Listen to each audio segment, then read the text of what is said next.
बिस्मिल्लाहिर्रहमानिर्रहीम। बेटा आज हमारे पास लेक्चर नंबर 23 टॉपिक कौन सा है? सल्फर कंपाउंड और नाइट्रोजन कंपाउंड। सबसे पहले हम पढ़ेंगे कि सल्फर के कंपाउंड्स क्या है। सबसे पहले सिंबल सल्फर के क्या है? एस। अब सल्फर के कंपाउंड एटमॉस्फेयर के अंदर ये कैसे आ जाते हैं, कौन कौन सी चीज़ें बर्न होती हैं जिसकी वजह से सल्फर के कंपाउंड एटमॉस्फेयर के अंदर आ जाते हैं। अब वो पहला पॉइंट बता रहा है bacterial decay of organic matter. Organic matter plants हो गए, पौधे हो गए, इनको डिकम्पोजिशन जब होती है बैक्टीरिया के जरिए तो उस वक्त ये सल्फर के कंपाउंड रिलीज होते हैं। एक दूसरा होता है वोल्केनिक गैसेस। वोल्केनिक गैसेस कैसे? आतिशफशान लावा जब निकलता है तो उस वक्त ये सल्फर के जो कंपाउंड होते हैं इसके अंदर भी मौजूद होते हैं। वोल्केनिक गैसेस को से नाम देते हैं तो सल्फर मौजूद है। फिर तीसरा है फॉरेस्ट फायर। जब जंगलात को आग लग जाती है तो उस वक्त भी क्या होता है, ये सल्फर के कंपाउंड हवा के अंदर आ जाती है। लेकिन ये तीन पॉइंट्स है जब आप समझ लेते हैं तो लेकिन ये बात याद रखना, सल्फर के जो कंपाउंड होते हैं वो नेचुरली हवा के अंदर तादाद में कम होते हैं, लेकिन जब आप फॉसिल फ्यूल्स को उसको बर्न करते हैं, पेट्रोल हो गया, कोयला हो गया, जब इसको बर्न करते हैं तो उस वक्त इसकी क्वांटिटी ज़्यादा हो जाती है सल्फर के कंपाउंड की। और इस वक्त हवा के अंदर तादाद कम है सल्फर की, लेकिन जब आप फॉसिल फ्यूल्स को बर्न करते हैं, जलाते हैं, तो उस वक्त सल्फर के जो कंपाउंड होते हैं हवा के अंदर ज़्यादा शामिल हो जाते हैं। बैक्टीरियल डिके, ऑर्गेनिक मैटर की जब डिकम्पोजिशन होगी सल्फर हवा के अंदर शामिल हो जाएगा। अब ये देखें वोल्केनिक गैसेस, आतिशफशान जब लावा निकलता है पहाड़ों के अंदर तो उससे गैसेस रिलीज होती है, सल्फर के कंपाउंड भी मौजूद है उसमें। फॉरेस्ट फायर, जब जंगलात को आग लगती है तो उस वक्त भी सल्फर के कंपाउंड हवा के अंदर शामिल हो जाते हैं जो कि पोल्यूशन का बायस बनते हैं। अब यहाँ पर ये बता रहा है, यहाँ पर ये चार्ट बना हुआ है सल्फर के कंपाउंड को एक्सप्लेन करने के लिए। अब देखिए fossil fuels contain sulphur. Fossil fuel कौन से? कोयला हो गया, पेट्रोल हो गया, जिसे हम जमीन से निकालते हैं, फॉसिल फ्यूल्स। इनके अंदर बेटा क्या मौजूद है? सल्फर के कंपाउंड्स मौजूद है। अब ये फॉसिल फ्यूल गाड़ी के अंदर जब फ्यूल आप डलवाएंगे तो लाजिम बात है वो बर्न होगा, जलेगा। उनकी बर्निंग प्रोसेस से क्या होगा, फिर सल्फर के कंपाउंड रिलीज हो जाएंगे हवा के अंदर, ये शामिल हो जाएंगे। अब fossil fuels contain sulphur. Fossil fuels के अंदर बेटा क्या मौजूद है? सल्फर के कंपाउंड्स मौजूद है।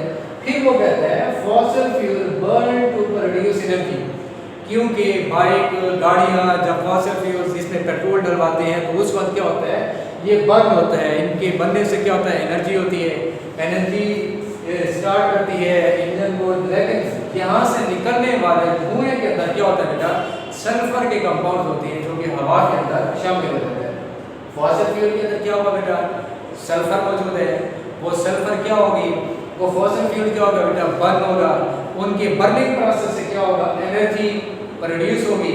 फिर इसमें जो सल्फर के कंपाउंड होते हैं वो हवा के अंदर शामिल हो जाएंगे। अब ये देख लें कि सल्फर के कंपाउंड कैसे हवा के अंदर आ रहे हैं, और फिर देखेंगे एंड के ऊपर जब ये हवा के अंदर आ जाते हैं सल्फर के कंपाउंड, इससे फिर इंसान के सेहत के ऊपर क्या असर पड़ता है, इफेक्ट्स इससे देखेंगे। अब तीसरा पॉइंट बेटा देखिए इससे, sulphur form oxide. Fossil fuel के अंदर क्या हुआ, सल्फर मौजूद है। वो फॉसिल फ्यूल क्या हुआ बेटा, बर्न हुआ, जला, उससे एनर्जी प्रोड्यूस हुई।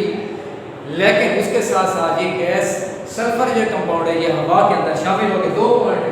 अब तीसरे पॉइंट के अंदर बता रहा है कि सल्फर जो होता है ये ऑक्साइड बनाता है, क्योंकि सल्फर के कंपाउंड जब हवा के अंदर रहेंगे, हवा में तो हवा है, हवा के अंदर ऑक्सीजन गैस मौजूद है, सल्फर ऑक्सीजन के साथ मिलेगी तो क्या बन जाएगा, सल्फर डाइऑक्साइड। मजीद ऑक्सीजन के साथ मिलेगी, रिवर्सिबल रिएक्शन, तो सल्फर ट्राइऑक्साइड, यानी कि सल्फर के ऑक्साइड बनेंगे, सल्फर डाइऑक्साइड बनेगा और सल्फर ट्राइऑक्साइड बनेगा।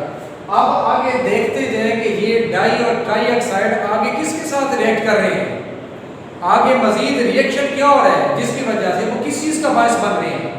अब सल्फर डाइऑक्साइड और ट्राइऑक्साइड ये जब बेटा आगे जाएंगे मूव करेंगे, oxides of sulphur escape in air, they are called air pollutants. समझ आ गई है, क्योंकि उस फॉसिल फ्यूल्स के अंदर, जब फॉसिल फ्यूल को आपने क्या किया, गाड़ियों के अंदर, बाइक के अंदर इसे आपको निकाला, उसके बाद ये बर्न हुआ, एनर्जी पैदा हुई, लेकिन साथ साथ ये सल्फर के कंपाउंड हवा के अंदर आ गए, वो सल्फर डाइऑक्साइड, सल्फर ट्राइऑक्साइड बना। ये जब हवा के अंदर शामिल हो गए तो फिर हम इसे नाम देते हैं कि ये है एयर पोल्यूटेंट्स। एयर पोल्यूटेंट्स की मैंने पिछले टॉपिक के अंदर डेफिनेशन भी बताई थी, ऐसे harmful substance which pollute the air, the harmful substances which pollute the air, ऐसे खतरनाक मादे जो हवा को क्या करें, आलूदा कर दें। तो क्या ये खतरनाक मादे नहीं है, क्या ये खतरनाक डेंजरस पार्टिकल्स नहीं है, आपके हवा को, एटमॉस्फेयर को पोल्यूट नहीं कर रहे? अगर ये कर रहे हैं, एयर पोल्यूटेंट्स हैं, तो फिर ये आगे जाकर सल्फर के जो ऑक्साइड है, सल्फर डाइऑक्साइड, सल्फर ट्राइऑक्साइड, अब ये आगे जाकर किसके साथ मिलती है, वाटर, हवा के अंदर वाटर वेपर्स मौजूद है। अब सल्फर मिली ऑक्सीजन के साथ, सल्फर डाइऑक्साइड, और सल्फर डाइऑक्साइड ऑक्सीजन के साथ मिली सल्फर ट्राइऑक्साइड। अब SO3 प्लस वाटर वेपर्स, हवा के अंदर वाटर वेपर्स मौजूद है, जब ये उसके साथ मिलेगा तो फिर क्या बनेगा, H2SO4 सल्फ्यूरिक एसिड। जब ये सल्फ्यूरिक एसिड बनेगा तो उस वक्त इसका मतलब है कि ये क्या बन चुकी है, एसिड रेन बन चुकी है।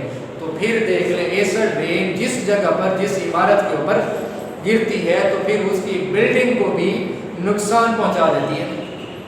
इंडिया के अंदर, आगरा के अंदर ताजमहल, आपने नाम तो सुना होगा, एसिड रेन जब उस पर पड़ती है तो फिर क्या होता है, उसके कलर को फेड कर देती है, मध्यम कर देती है, और ये किसी वेजिटेशन पर, सब्जियों पर पड़ेगी तो उसे भी क्या कर देती है, डैमेज कर देती है। तो ये बेटा नुकसान आता है इसके। ये अब ये सारा हो गया यहाँ तक, ये आपको इससे समझ आ गई होगी। अब आते हैं आपके पास इफेक्ट्स, इसके असरात क्या होते हैं, क्योंकि सल्फर के कंपाउंड तो आपको पता लग ही है कि ये कंपाउंड कैसे कैसे हवा के अंदर शामिल हो गए। अब जरा इसके आप नुकसानात भी सुने, इसके असरात भी सुने कि ये सल्फर के कंपाउंड कितना खतरनाक होते हैं। नंबर एक, पहली बात तो ये कलरलेस गैस है, इसका कोई कलर नहीं है।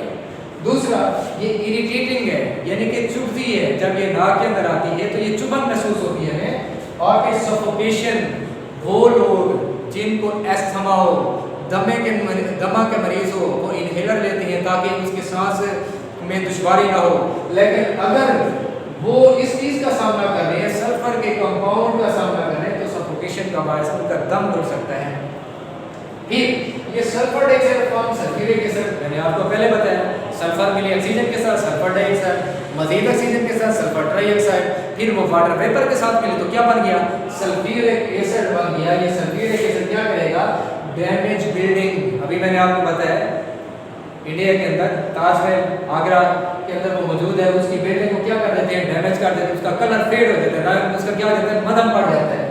वेजिटेशन जहाँ पर सब्जियां उगाई जाती हैं उसको भी ये डैमेज कर देते हैं। तो ये तो है बेटा आपके पास सल्फर के कंपाउंड। अब आपके पास आते हैं नाइट्रोजन के कंपाउंड। अब नाइट्रोजन हवा के अंदर तो मौजूद है, 78% है, 78% मौजूद है, आपको पता है इस चीज़ का। अब ये नाइट्रोजन के जो कंपाउंड है, वो कंपाउंड कौन कौन से हैं, जैसे सल्फर के थे, sulphur dioxide, sulphur trioxide. Nitrogen के कंपाउंड कौन से, NO nitric oxide, NO2 nitrogen dioxide. तो ये दो कंपाउंड हवा के अंदर कैसे है, थर्मल पावर स्टेशन जहाँ बिजली बनती है, निकलने वाला धुआं उस वक्त, क्योंकि कोयला जल रहा होता है, कोल कोयले से बनाई जाती है, ठीक है कि फ्यूल से बनाई जाती है, इलेक्ट्रिसिटी प्रोड्यूस की जाती है, तो उस वक्त यहाँ से नाइट्रोजन के कंपाउंड हवा के अंदर एटमॉस्फेयर में शामिल हो जाती है।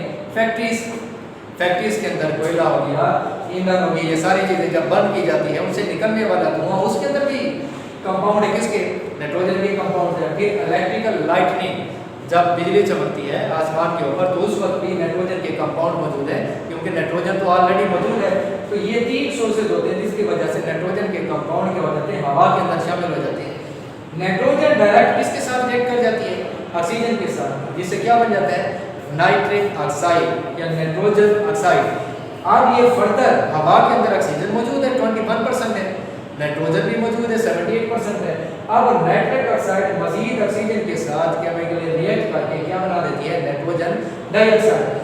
तो NO नाइट्रिक ऑक्साइड और नाइट्रोजन डाइऑक्साइड, ये दोनों ऑक्साइड होते हैं, ये हवा के अंदर आ जाती हैं किन के जरिए?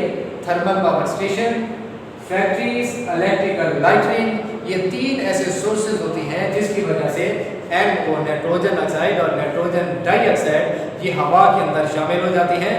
तो ये ऑक्साइड जो होती हैं आगे मजीद नाइट्रोजन की ऑक्साइड जो होती हैं रिएक्ट करती हैं ऑक्सीजन के साथ, ये नाइट्रोजन डाइऑक्साइड बना देती हैं।